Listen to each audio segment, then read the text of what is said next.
Tanya? Be careful, what are you doing? Oh, Pablo, I'm so sick of unpacking. I hate being inside on such a beautiful day. You should take it easy, babe. Well, gardening relaxes me. You're the one that's been working so hard. I have to. This firm is so intense. So intensely... Competitive? American. American. American. You're just the new guy. No. I'm the foreign guy. That's different. Well, that's why they want you, because you are different. Tanya, I think I've done something I might regret. Really? What? Well, I invited the entire firm to our house. You did what? Senior partners were joking about me being the new guy, and Mr. Krause, as in Smith, Krause, and Wilson, said he barely thinks you exist. Yeah, but you told him I'm finishing my dissertation. And the baby, right? Before I knew it, I channeled my father and invited all of them over to our house. You didn't. Oh, it gets better. The party is this weekend. Puta madre. Alright, just breathe, okay? Breathe. Remember the Lamas. Oh, maldita sea. Are you crazy? How did this happen? I'll tell you how. The letterhead partner, Mr. Krause, said, Pablo, this is a generous offer. When would you like us all over? And I say, sir, mi casa su casa. And we all laugh. And he says, I'd love to see where you live. Tell you what, I'm free this Saturday. Saturday? Because I work for you. It was a test, a total test. He was watching me with this gleam in his eye. This is where you say no. It doesn't work for me or my beloved pregnant wife. He didn't skip a beat. Looked him straight in the eye and said, yes, Mr. Krause, this Saturday is perfect. And he said, I like that. You have cojones, son. Oh, Mr. Krause actually said cojones? Yeah. He even did the quotation marks. Oh, God.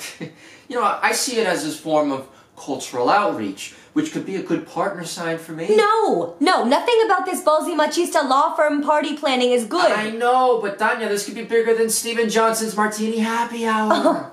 Because the only living letterhead boss said he would come. I could become the first Latino to make partner in this place. Maybe one day they'll add Del Valle to the letterhead.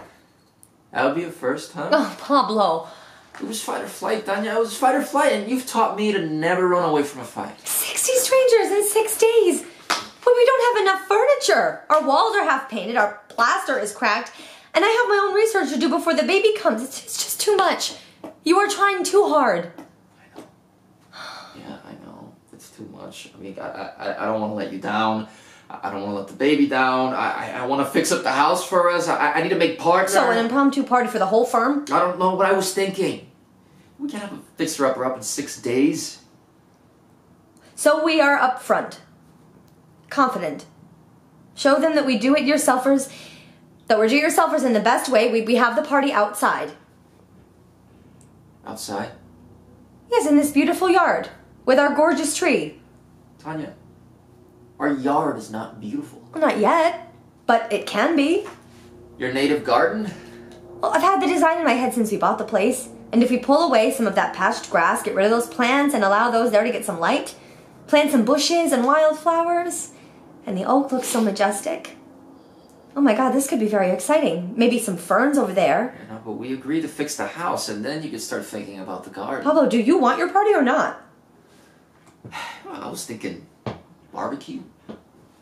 Americans love barbecue. I mean, it puts everyone at ease. It's cool and casual. You know, show them we comfortably fit in the landscape that they know. We can do American Wasp success. Or at least imitate it. Effortless looking effort. They will love my scholarly and vibrant wife. They will see this fine historic neighborhood and the potential of this unfinished place and say, here's a man that understands smart risk. He is the American dream incarnate. I can't believe how you handle that. Me? Did you hear him out there? He can't talk to me like that. He's not my father. He told me to shut up. I would too. This is not a courtroom. They are our friendly neighbors. Well, that's why I also wanted to be very, very clear. Oh, you were clearly a jerk. You were also disrespectful. What? He is our elder. That garden means a lot to him. I know, but take it from me. When things are sensitive, it's exactly when reason and clarity need to prevail. Yeah, but is it worth it? I mean, we bought the place assuming that our yard ended here and that flower bed was theirs. We were grateful for that. this is good news for us. This does not feel like good news. Oh, so what do you want to do? Forget what the contract says. Keep everything like it is. Let's not be greedy and be happy with that. All right, we go and apologize to them and move on. Apologize? For pointing out that they are stealing from us. Pablo, get out of your shark mentality. These are our neighbors. Fine. Fine. Good. So we go and apologize. Yeah. Thank them for taking $15,000 out of our pocket. What are you talking about? That stretch is about 80 square feet, which in this neighborhood is equivalent of $15,000 today. And who knows how much more it will be worth in the future. You feel we could just give that away? That much? I mean, my dad used to make $15,000 a year. You want to forfeit part of the land that rightfully belongs to us? Give people we barely know something for nothing. No, that doesn't feel right either. Yeah, no, well, I know this is emotional, but we have to be smart about this. And kind. Okay, we have to be kind, but can't just be about the money. Listen, they're upset. It's natural. But this competition comes every year. And the wood fence will help no matter what we do. We need to carry on and right this wrong. They will adjust. How can you be sure? Well, they are good and decent people, aren't they? Maybe we should just cancel the barbecue. Stand down before we fall down. What? The plans and fence go in today. My entire firm arrives tomorrow afternoon. But Pablo, I called Virginia names. I'm sure she deserved it. Now go soft, Tanya. This is not about flowers. It's about principles. This is war. It's not war. Not yet. I need to go to talk to her. I'll make her understand our point of view. The pressure we are under. I don't think you should. In fact, I say no. No? Frank threatened me. Sweet Frank? There's no way. Oh, he showed some big cojones last night. Okay, that term is ridiculous. Testicles are the most delicate part of a man. What did you say? Nothing. All I know is he said we are wild, messy people and we should go native somewhere else. He did not say that. That's what he meant. And he says he knows powerful people.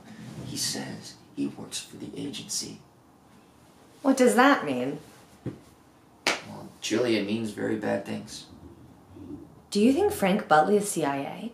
CIA? No.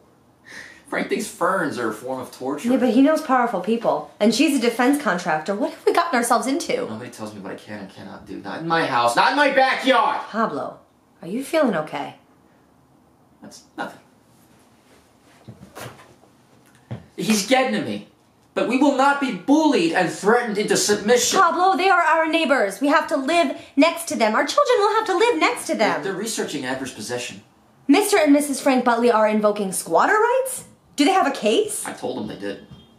But do they? They need to have been openly and notoriously using a piece of land as would an owner for a certain number of years. Yeah, they have. Haven't they? My father lost a lot of land in Chile due to squatters. It was so demoralizing for him. I will not let that happen to me. Not in this way. It's ridiculous. I thought that squatter rights were for poor people. It's a travesty of justice. But you say they don't have a case. No, I didn't say that. I told them that they didn't want to fight Smith, Krause, and Wilson. You told them to not fight the man? Yes. Because we are now the man? Yes. One thing is this being between two neighbors, but now you set up the small old couple against a huge cold law firm, and everything seems very different. Is that what the struggle is for you? Moving up? Buying a house? Becoming the boss? Isn't this the American dream? Enabling large institutions to crush little old white people? No. They're Republicans! They are still people! Tanya, you know better than anyone that we don't reverse years of discrimination, of growing up like second-class citizens, of being the minority, because in one instance we have the upper hand. We? Wait a second, senor mister. You were a part of the upper class. You weren't called a spick in second grade or asked if you were illegal when you applied for a waitressing job. You were not treated inferior in Chile anyway. Pablo, you grew up with the biggest silver spoon in your mouth of anyone I know. I became a minority the moment I moved into this country, and I know that we have to want to be the man or nothing will ever change. No! It's all this man machista cojones talk that is the problem. I'm going to talk to Virginia, woman to woman, and get this resolved.